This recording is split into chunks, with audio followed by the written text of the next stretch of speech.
Welcome to the virtual reading fair evening session. My name's Tia, and I am going to the first grade. And my name is Meredith McGee, and I'm a member of the Learnership Book Club and the chair of Community Library. Uh, and I'm having a wonderful day. Today is my birthday. All right.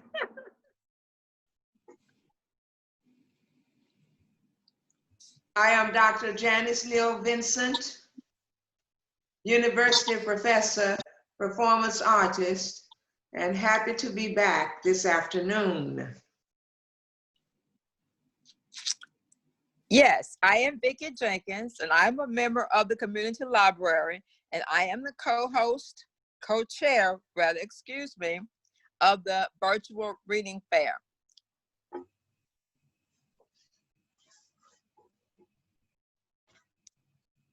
Harry, it's on you now. And I am Lynette Stafford, Greenville, Mississippi. I'm always happy to be here.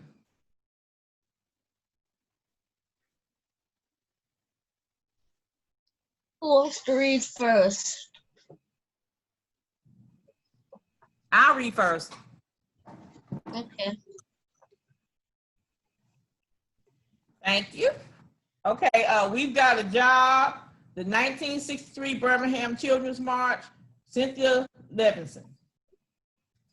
And I'm reading the story of Audrey Faye Hendricks.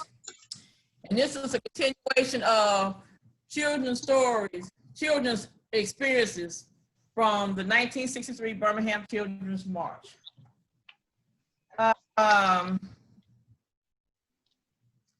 She said, okay, I had to learn the lesson of giving. Blacks debated about which taxes to use to end segregation. Audrey's parents tried legal measures in 1959. I think I read that one. Okay.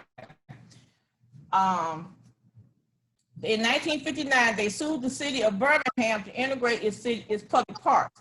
They won that case, but in 1962, the city closed all of its parks, swimming pools, playgrounds, and golf courses, white as well as black, to avoid having to integrate. The city even filled the holes on the putting greens with concrete. Other activists used different strategies. Shuttlesworth led protests. One approach was to organize a group of black people who would then defy the laws by sitting in the front seats of a bus. Students at Miles, a local black college, organized bus boycotts, lunch counter and train station sit-ins, and prayer vigils. In 1962, with help from ACMHR members, the students organized what they called a selective buying campaign. Birmingham's downtown department stores did not allow blacks to try on clothes before they bought them, eat at their lunch counters, or use their bathrooms. Some black parents carried a jar with a tight lid in case their children had to go to the bathroom while shopping. The store owners also refused to hire black employees except as janitors. The selective buying campaign urged black customers not to shop at these stores. The students at Miles hoped that if the businesses lost money as a result, the owners would give in and agree to integrate. Students picketed the stores, carrying signs with messages like, "Don't shop where you can't eat," and "wear your overalls to church." They handed black shoppers copies of a poem called Dollars and Cents, written by C. Herbert Oliver. One verse went like this: "I cannot be happy to trade at a place where my mother and father have suffered disgrace, where my children can't work because of their race, where not one clerk has an ebony face." The Hendricks family abandoned the campaign and didn't buy new clothes or toys for months. Instead, when Audrey's mother traveled up north to ask white people to support civil rights to donate, when Audrey's mother traveled up north to ask white people who supported civil rights to donate money to ACMHR, she also asked them to send toys and clothes for poor black families in Birmingham for Christmas. By mid-December that year, Games, puzzles, train sets, dolls, and stuffed animals filled Audrey's living room. There was one particular bear, Audrey said, it was white. I was in love with it. A mother told her, you aren't needy. The people who sent these trusted me to give these things to people who are needy. Audrey was desolate as she watched her mother wrap the soft white bear in Christmas paper and ribbons for another child. I had to give it up. It was tough for me. I had to learn the lesson of giving. As the daughter of activists, Audrey learned and lived many lessons about racism and witnessed the battles her parents and friends fought over.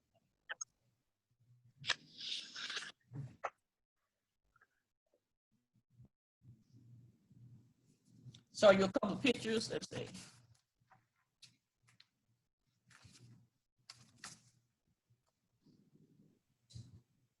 This picture is classroom activity, classroom for African American children in a segregated school.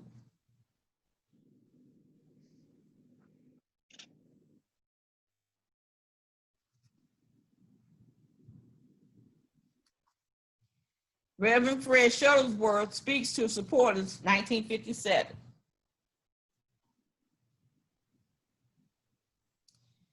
And this was a flyer for the Selective. So what they were saying were, you know, you can't try on the clothes, you have to sit down and eat, you can't work there, don't spend your money there. So they were applying economic pressures to keep, for people to stay out of spending their money there and to let the merchants see that it would be to their benefit to treat all of their customers the same.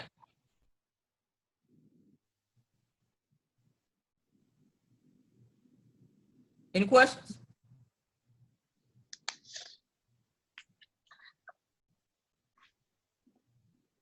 So did they have anything in place in terms of treating the customers the same?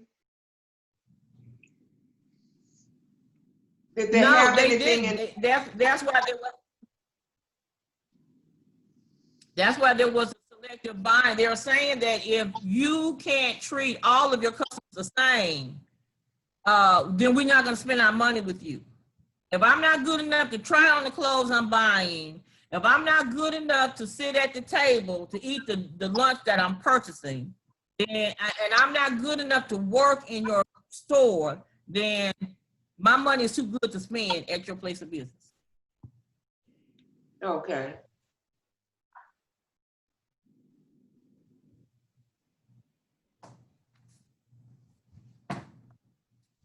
I'm finished, Harry. Thank you, hon.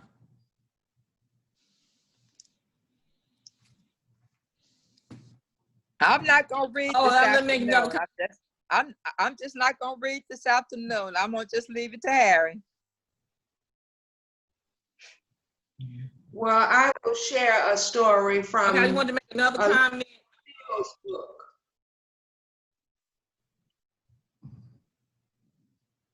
You might be familiar with the book Delta Jewels. I had the opportunity to do a story on Miss Alicia Steele, who at the time, several years ago, was an assistant professor at Mississippi State University.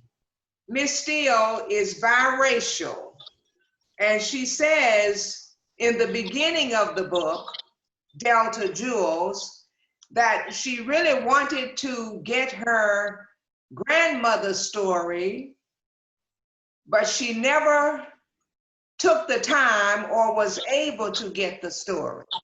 The grandmother eventually passed. And so this book, Delta Jewels, is done in her grandmother's honor.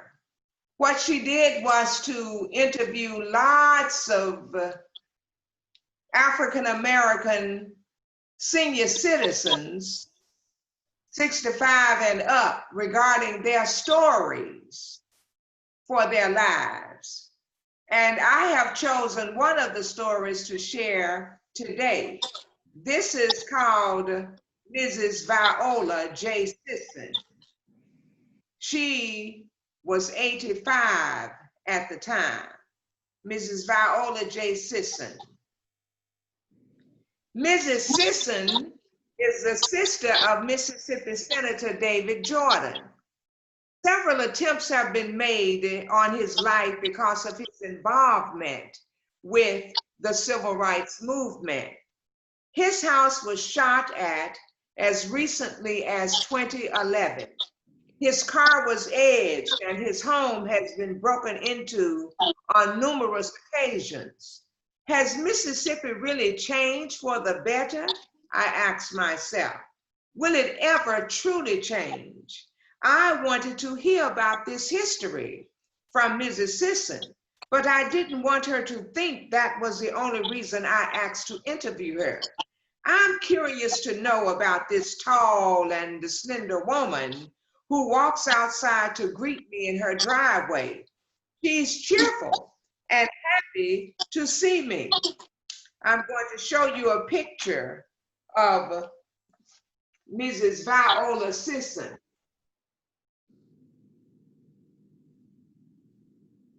Again, she is David Jordan's sister. She lives in a big house with multi-levels. Inside is like going back in time. She has a formal seating area with a fireplace and adjoining dining room. The house is filled with furniture and decorations unchanged from the 1970s. When I say what a lovely home, she tells me she and her husband built it together in 1968. I then ask if they met in school and she says no. Her husband, Roosevelt Sisson, was 7 years older. She had wanted to leave Mississippi to go to college, and he asked her parents if he could pay for her college education and then marry her. He sent her to Southern University of Louisiana, where she earned her bachelor's degree in history and minored in elementary education.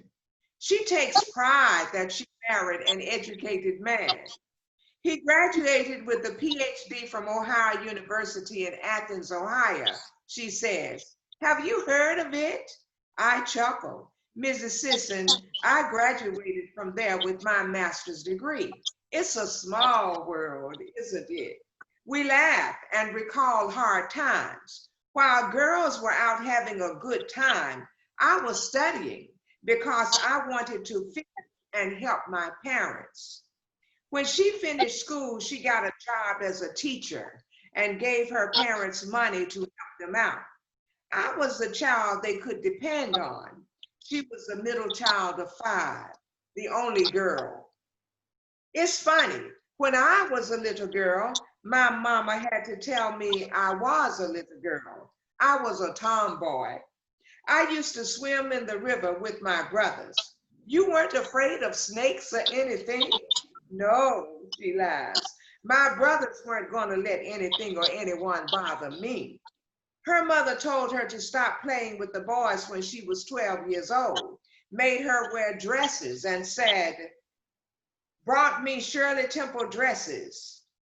That's when she realized she wanted to be famous. She loved getting dressed up, was voted best dressed throughout high school.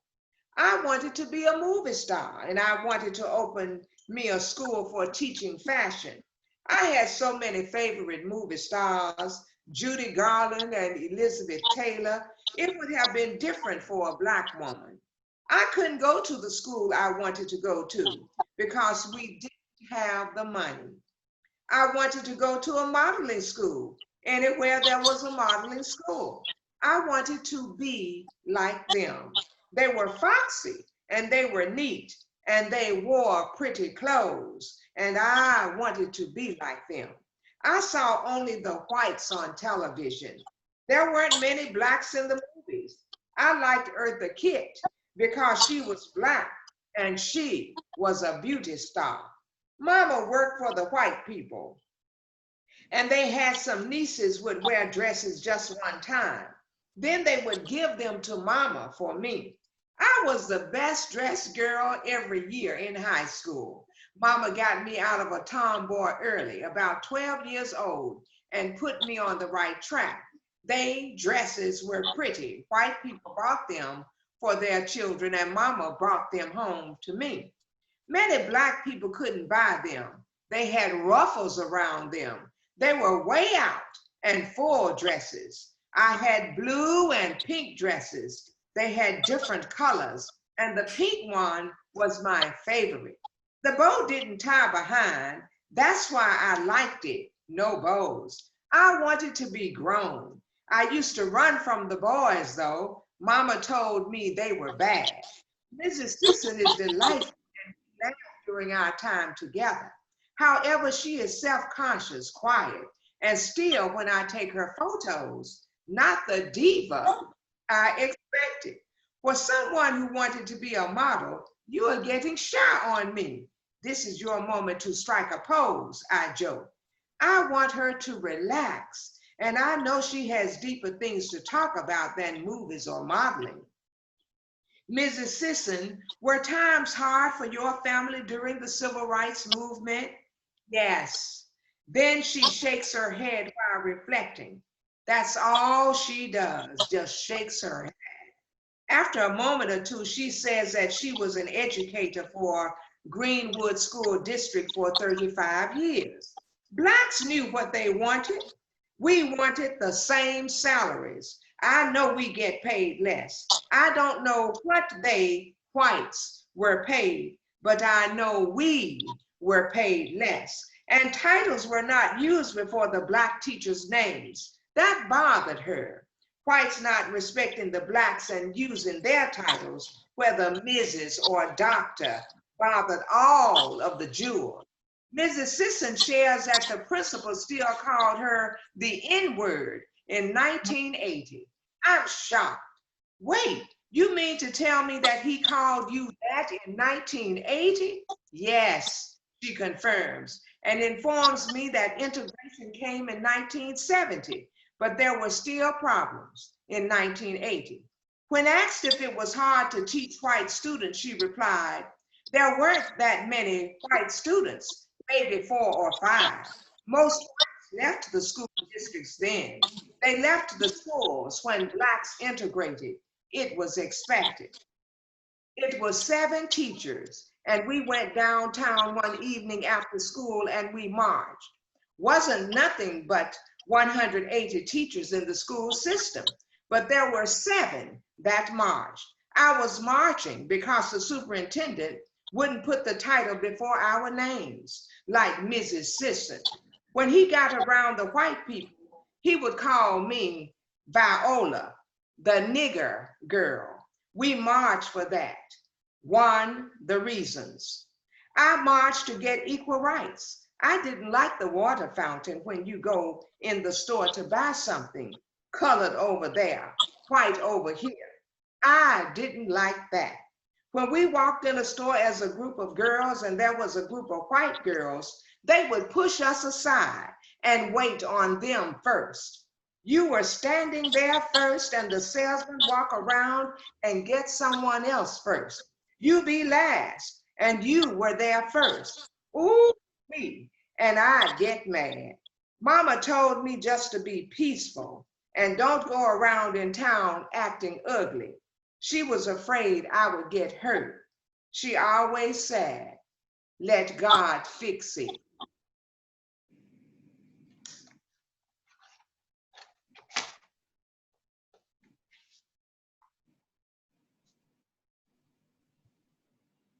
Ooh,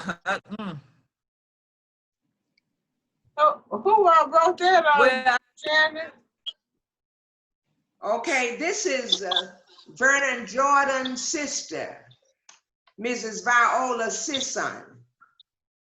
And she, at the time that I interviewed Alicia Steele, you might be familiar with her book, Delta Jewels.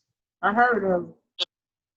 Okay, told me about these women she interviewed. She wanted to do a story on her grandmother. Alicia Steele is biracial. She wanted to do a story on her grandmother, but At some point, the grandmother died, so she never made it to doing a story on the grandmother. And she writes this book in honor of her grandmother. She interviewed Black women ages 65 and older. And so this is one of those stories in her book on Viola Sisson, who tells her story about how it was when she was growing up and what has happened all her life regarding racism. Well, Janice, I have to tell you, you have given me confirmation for a project I was thinking about this morning. Of two projects. One I had thought about before, and one came to my mind today. So Meredith, I will get with you about that project. She's giving me confirmation about that. And it's just amazing that in 1980,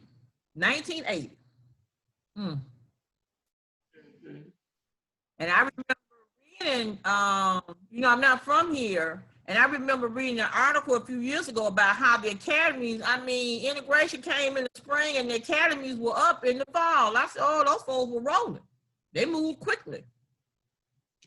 And my husband comes out of Sharkey County, and he had to pass by a school and to go to school in Rolling Fork. And then I think him was able, because he's 2 of 10, so I think children 3 through 10 went to the school in Anguilla, and he talks about how the school was torn up, and when integration came, they tore the school up. He talks about that. Mm-hmm. Yes, and it's hurtful to know that these things still continue because of the old regime. And that's again why it's important for the protesting to go on. Ironically, I was a student, and that's where I got my doctorate, Ohio University. And I learned here in this story that Alicia Steele got a master's degree from Ohio University. And I believe that Mrs. Sisson said something about her husband had gotten a degree from his doctorate from Ohio University. So when I was there in 89, I graduated in 89, went in 86, graduated that June of 89. There were lots of questions about this Mississippi mentality, lots of questions. In 88, when I had gotten to my dissertation stage, Dr. Jesse Trevelyan, who was a Black man and a chaplain at the university at the time, was also a minister, had rounded up different people, and I was one of the 18 to come to the civil rights, go on the civil rights sojourn, and we covered 7 southern states. I remember Dr. Trevelyan asking me, because I was a coordinator of the Mississippi phase, if it was safe, if I thought it was safe for us to enter Mississippi. So there's such a big scare about this Mississippi regime. Well, I used to say I would never come to Mississippi, and look at me now, I'm a legal resident of Mississippi because of all the things I heard when I was, when I was a kid, and then I was in Georgia, and I had a friend who was from Mississippi. He used to talk about taking me home. I said, oh no, and look at me now. Mm-hmm. Yeah, so that mechanism of scare is still here. But one thing we can say, we're so glad that that flag has come down. We're just so glad about that, because I know that has eased a lot of tension within the Mississippi scene as well as outside of it. The last state to remove the flag. And it took the pandemic for it to come down. Well, economic pressure, let's call it what it is, and some economic pressures. Mm-hmm. That's right. Thanks for listening. Thanks for sharing. I'm gonna have to read that book. Oh, yeah, it's interesting. It's really Hey, interesting. Cherries.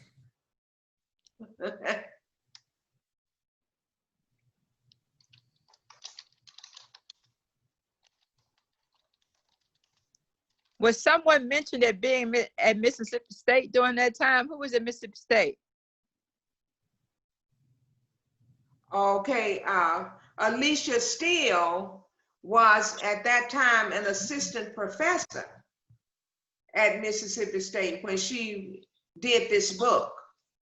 She was an assistant professor. I don't know where I think she's still at Mississippi State, but I don't know what her title is. But when was she there? When did she come? I don't know when she came. Now, this book was written, let me see if I can find the date of the publication of the book. It was in 2015 when I covered the story on her as a journalist for the Mississippi Link newspaper. And she wrote the book. The book was copyrighted in 2015. Okay. At that time, she was assistant professor at Mississippi State. And of course, she's not from Mississippi. I think she hails from Pennsylvania. But she has ties, relatives in Mississippi on the grandmother's side, the maternal grandmother's side. So, well, I was gone by that time. I thought maybe I probably would have run into it, but I was gone from there by that time. So. Okay. Okay, I don't see Harry, but I don't either. Chance want to know because she read next. Who was next?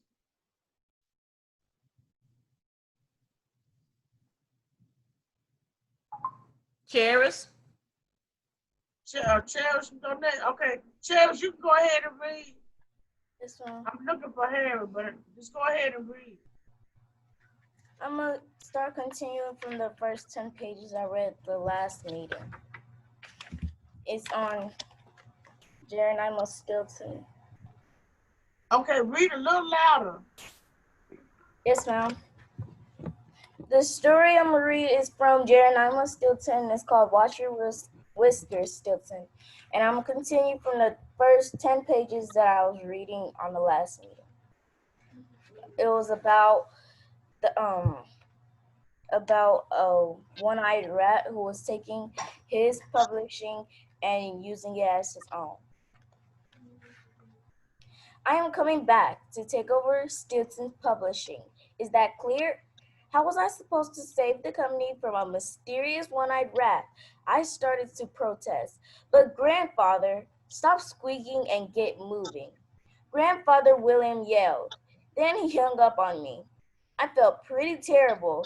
This was worse than the time I got cheddar chewing gum stuck in my whiskers. Worse than the time I had the measles and broke out in red spots all over my fur. Worse than when I had a bad reaction to some overripe oysters and thought I was allergic to cheese. I started to sob. Soon my snout was soaked with tears. This means things are much, much, much, much worse than I thought. That's hitting below the belt. The phone rang again. This time it was Leona Mr. Mouse. She is the owner of 17 Swiss Cheese Center. She is very rich, but she hates to spend any money. She reminds me of Grandfather William. Good morning, Mr. Stilton, Leona began. She sounded nervous. I'm afraid I must ask you to leave the building.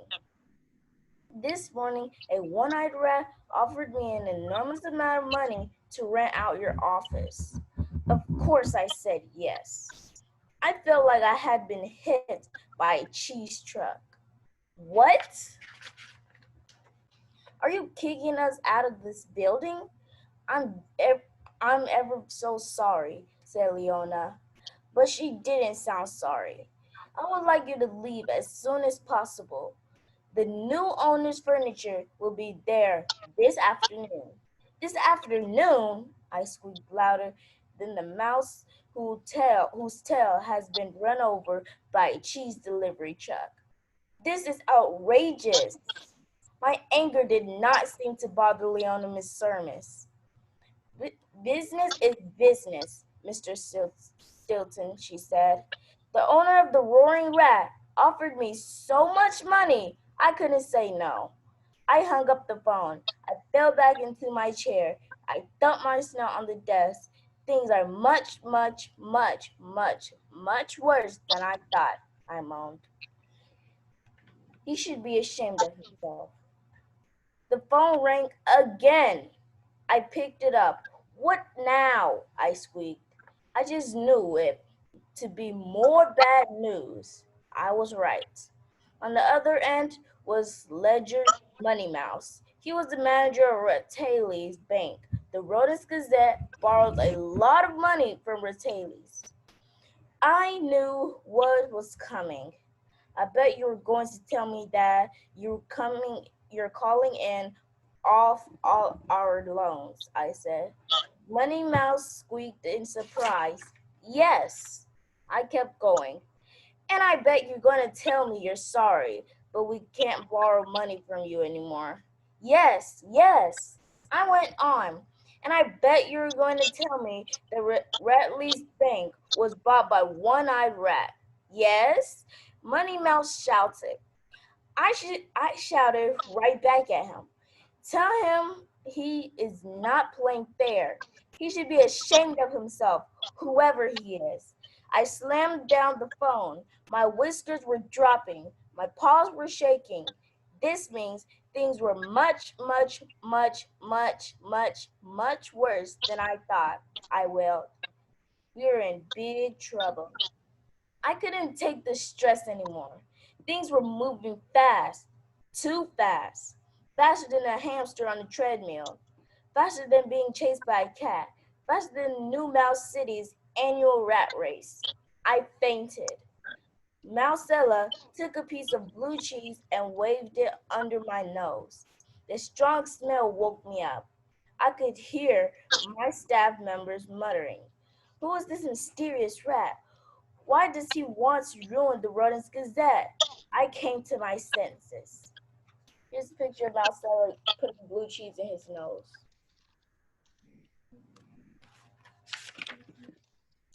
What kind of a mouse amp was I? Have needed me. I had to be strong. Quiet, I shouted. Everyone stared at me. It's true, we are in big trouble, I said. But that just means we have to be strong. We have to stay calm. There is a solution for every problem. We will get through this. Everyone cheered. Then Dusty Dustwell, the cleaning lady, spoke up. Great speech, Mr. Stilton. So what do we do now? I smoothed my fur. I wiggled my ears. I cleared my throat. I opened my mouth to speak and burst into tears. I don't know, I wailed. I fell to the floor crying. Through my sobs, I could hear the other mice talking about me. Poor Mr. Stilton. Yes.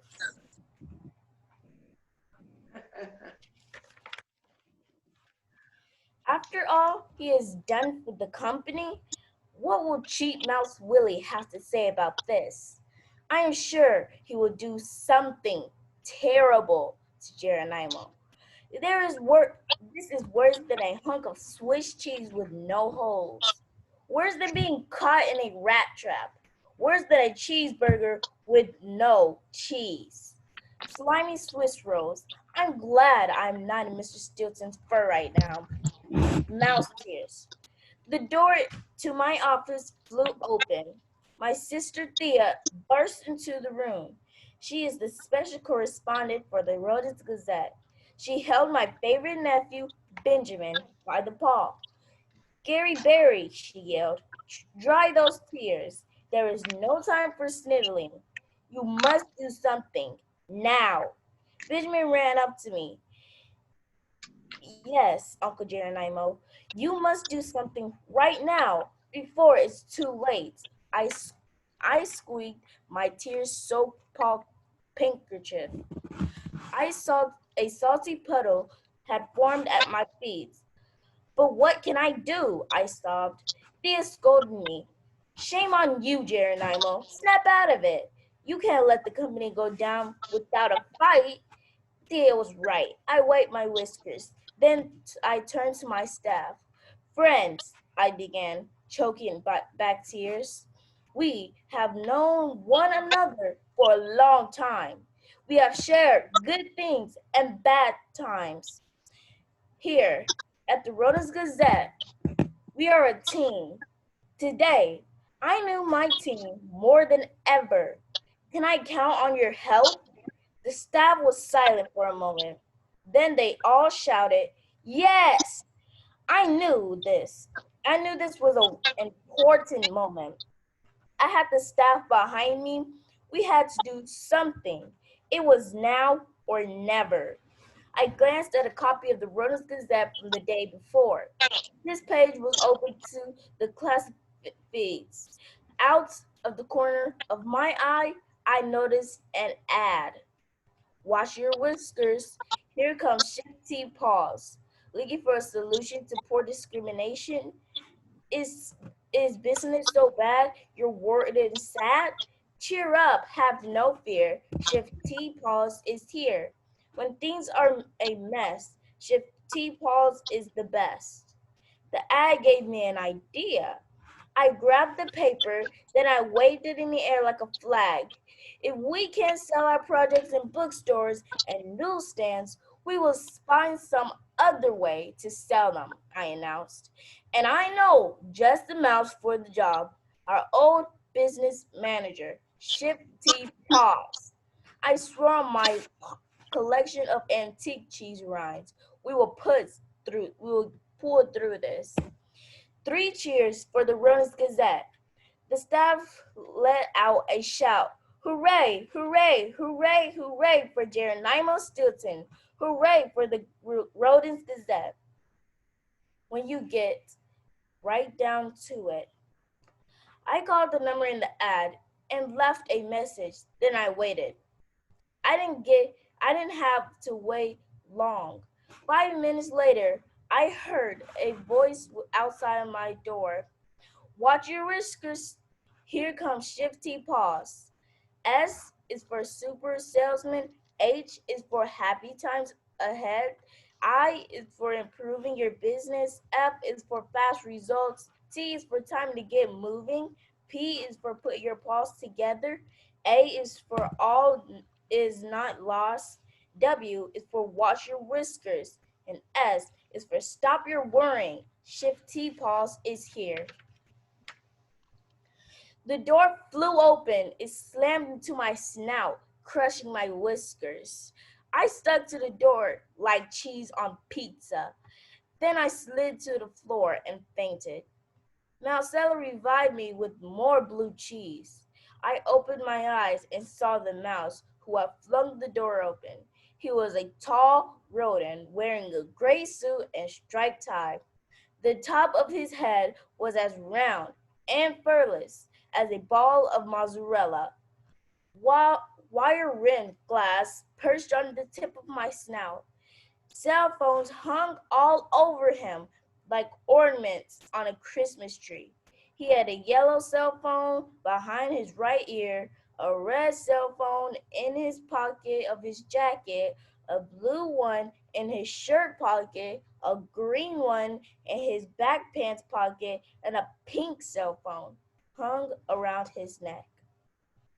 Watch your whiskers, Stilton. Here comes Shifty Paws. Here's the picture of him slamming him into the door. And that was the next 10 pages of the story.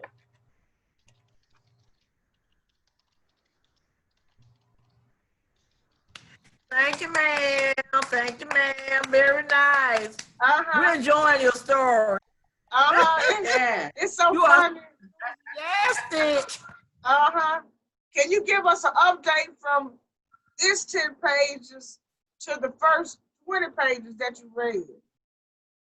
Okay, so At first, so Geronimo Stilton was going on a normal walk and doing the normal things that he did until he tried to go get one of his newspapers that he published and realized that a one-eyed rat took over his business.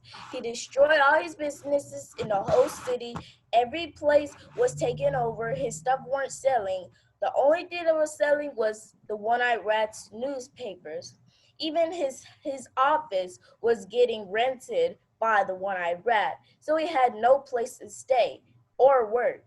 Even the stores that he goes to were taken over, and all the banks that he was getting loans from, he couldn't get them anymore because of the one-eyed rat filthy money that he was giving to everybody. And now his grandfather came and told him that if he doesn't fix it, he'll take over his whole business and he will never have it again. And so Stilton was getting scared, sad, and was angry at the one-eyed rat until he found this newspaper that this ad that said Shifty Paws was here to help him. And Shifty Paws was his old manager. They were best friends and used to work with him.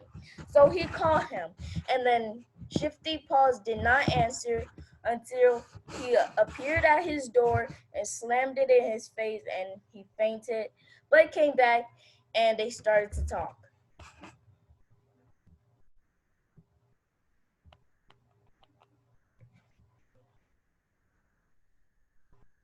How many more pages in the book, sweetheart?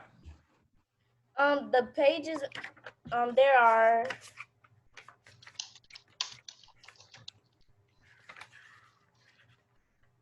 over 110 pages, like 112 pages. Oh wow! So you might be able to finish it before this fair is over because we have Right. 8 or 9 more sessions, and in between whenever you come on, but that'll be good because it's really a funny story, but it's a very serious story because it's about a business, then a publishing company, and someone sabotaged it, and then someone happened to fight to keep it going. So it's very interesting. And I don't see Harry. So what I'll do is I'll go last, and I'll read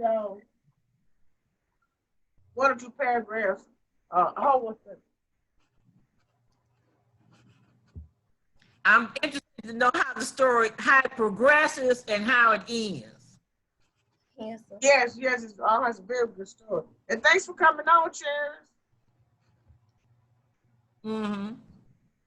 Your brother okay? Yes, ma'am. He's right here. He's drawing or something. Is he reading today? Are you gonna read? He's not sure. Okay. Okay. All right. So I'm gonna read a couple of paragraphs.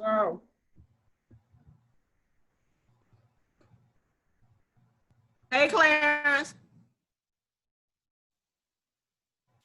Oh, hey, Clarence. Hey. Okay.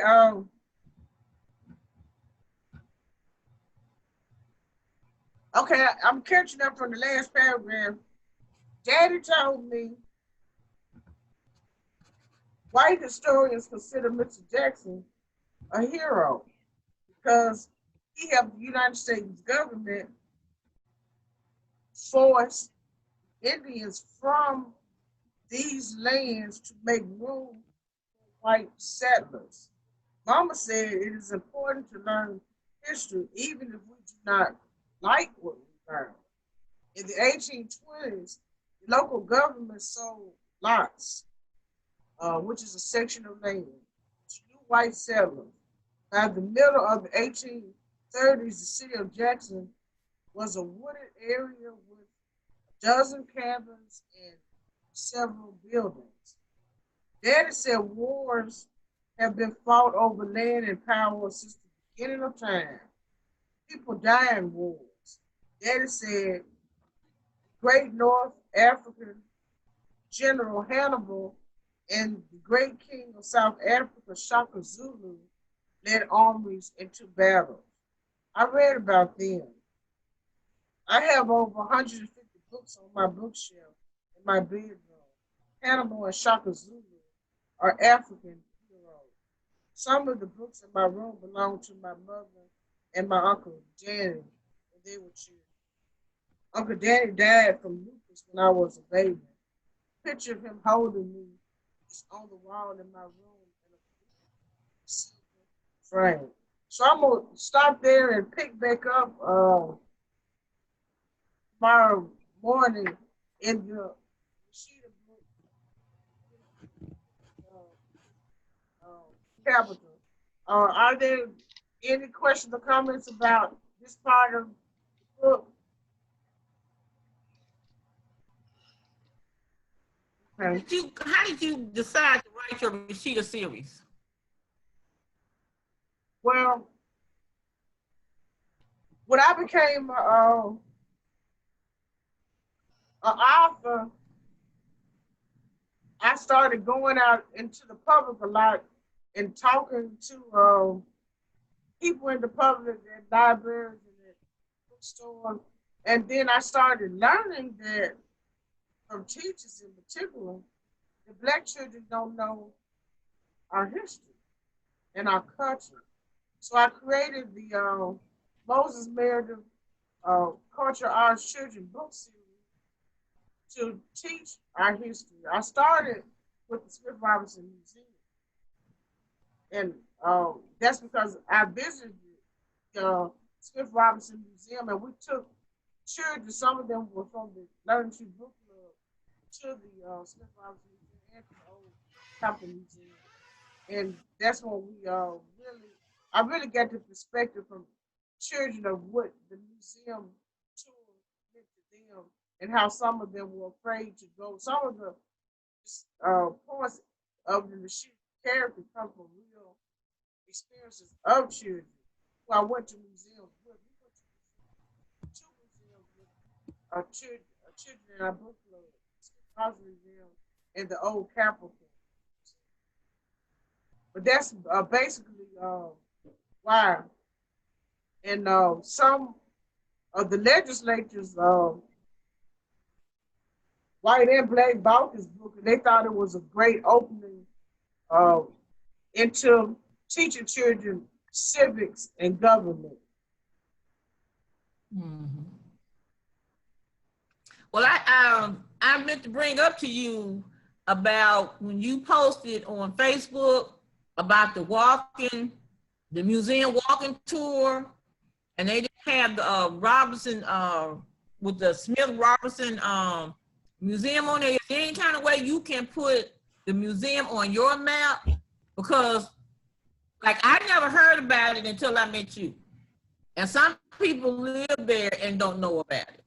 And if they're not pushing it and somebody doesn't say anything about it, people won't know it's there. Well,